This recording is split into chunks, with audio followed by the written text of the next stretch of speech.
I don't know where this Kane guy is. I came out here, we agreed to meet in the middle of the night, as is sensible for this sort of thing, to work on the railway, and goodness knows where he is. It's all gone wrong. There's a man, there's a squid, there's this guy, there's this guy, there's this guy, and their friend with the spade, a Spadey John over there. There's a rabbit in a boat, goodness knows why. He's obviously sailed over here to use the rail service. I have no idea. I was just happily working away at the railway. Oh my goodness. I don't even know what these guys are doing. Look, rabbit, row me to safety, please. Goodness me. Right, I need to find a bed. Where's a bed?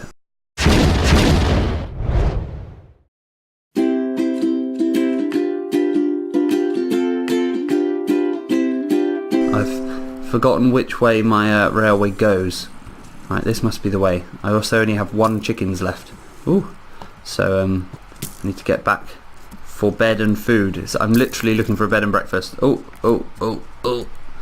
I'm very nearly dead. A dead bed and breakfast. Right, if we keep this side of the wall, maybe those guys can't see us. Right. Oh, Kane, where are you? Where are you, Kane? I told you to meet at 3 o'clock in the morning, like we always do. Okay, spider, bad guy. Right, I think we can go through them. Ready? Sprint! Quick sprint! Turn of speed! Excellent. Good. Oh, if I was in the 100 metres there and I was wearing a top hat and got the bonus, I'd have been sorted. Right, 3 more guys over there. There does seem to be a little bit of slalom. Cactus slalom. Always helpful. Practising your cactus slalom. You have to practice your cactus. Here we go. We're going to make it. Oh, bed's just round there. I know what happened last time I tried to go to sleep, but I'm irrationally assuming it'll be completely different this time. Right, here we go. I can see my lapis crown from here. In we get. Bedtime. Oh my goodness, where did I put my bed? Oh, I moved it, didn't I? Oh no. I moved my bed over there. Oh, I'm such a fool. I probably literally walked over it. If you're watching this video, I may well have like stood on my bed. Here we go. Can I get in? Let me in. Oh, thank you, Core, for your hello. There you go. Nice nap next to the bus replacement service sign. Oh my goodness, I forgot there's someone else on the server. Look, this is going poorly. Right, there's only one thing for it. In we go. Oh, let me in. See you later, guys. Right, we're back in business. Good. Crisis averted. I'm sure we'll be fine now. Whew. Right, there we go. He's still over there. Look at him. Standing there with his nasty arms all out at me. He wants a creepy old hug. Oop. I shot a little one down there, didn't I? Oh, and I forgot to get chicken. Look, you. Away with you. Past the place that's not the lower part of the platform. Oh. So yeah, I've decided I'll carry on, even though Kane has abandoned me. I'll carry on building the railway.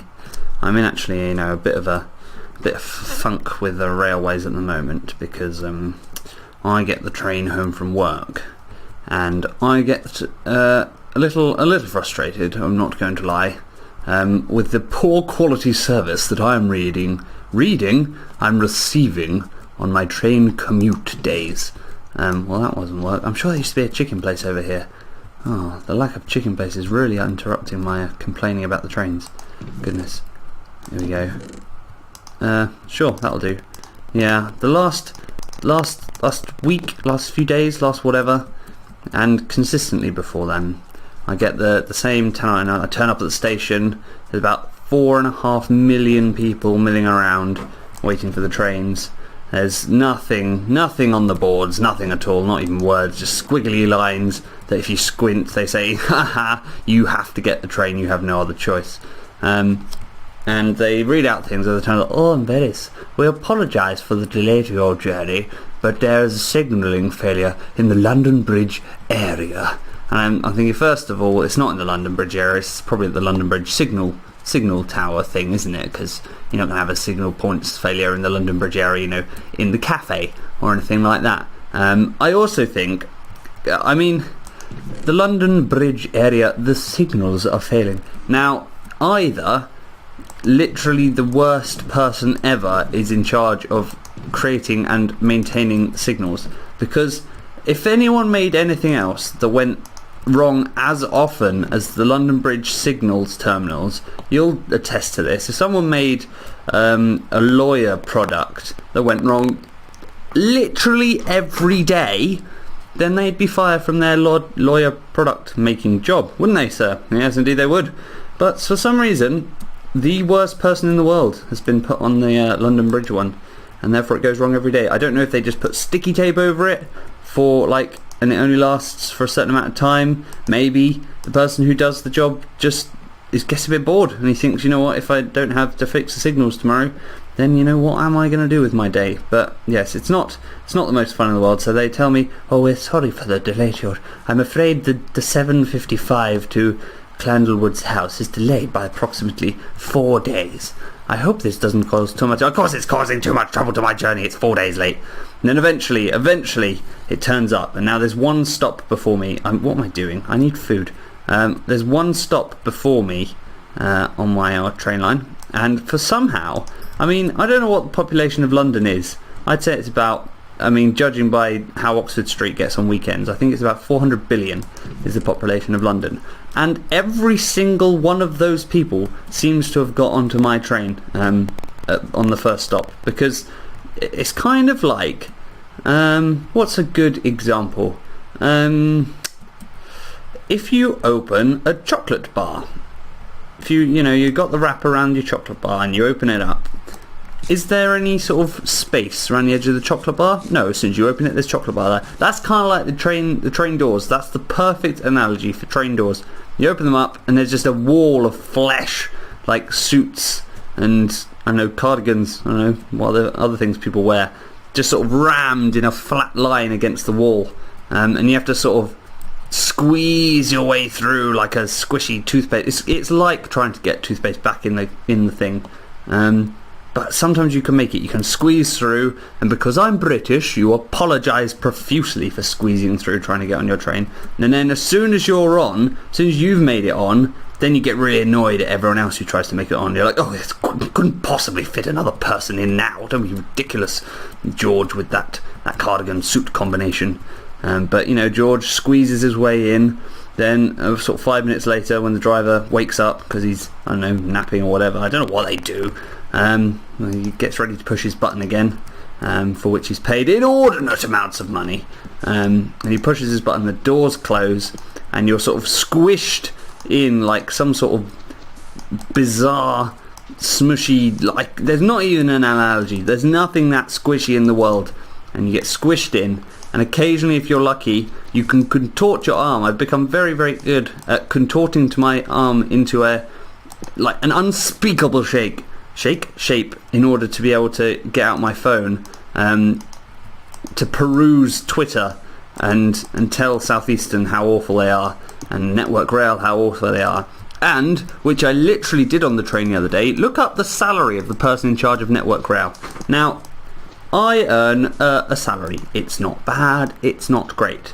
This man earns a salary of £800,000. Now, you say, oh, that's okay, as long as he's doing his job. That's a jolly good salary for a fella. I'm sure he's a fine chap. Now, this man, if I work in a little thing called market research. Now, if every project of market research, instead of asking people survey questions, I squish them into a box, then I probably wouldn't, I'd probably lose my job, or they wouldn't pay me my full salary.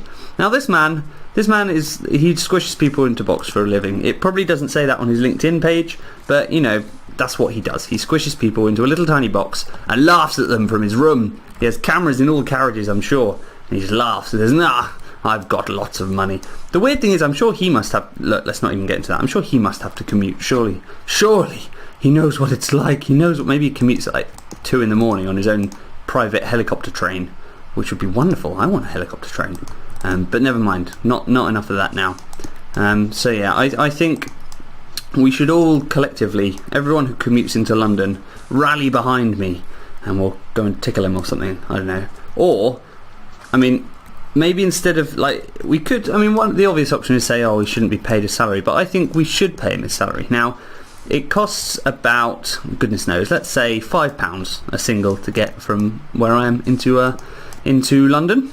Now he earns £800,000, so £800,000 divided by 5, so 2 makes 10, 20, or 20 is 100, 200, oh goodness, this is getting confusing, I can't do this while playing a game, it'll be ridiculous, Clandlewood. Anyway, let's say it's 4 billion journeys that'll get him on the train he'd be able to pay for. I think instead of punishing him by taking his salary away, I reckon we let him keep his entire salary, but he has to spend every single penny of it travelling backwards and forwards on the trains from my house to London every day till he goes barmy. I give him 3 days until he dies of shame. Goodness me, what a terrible man. He's also called Mark Carn, I think that's what his name was, which in French is Mark Meat.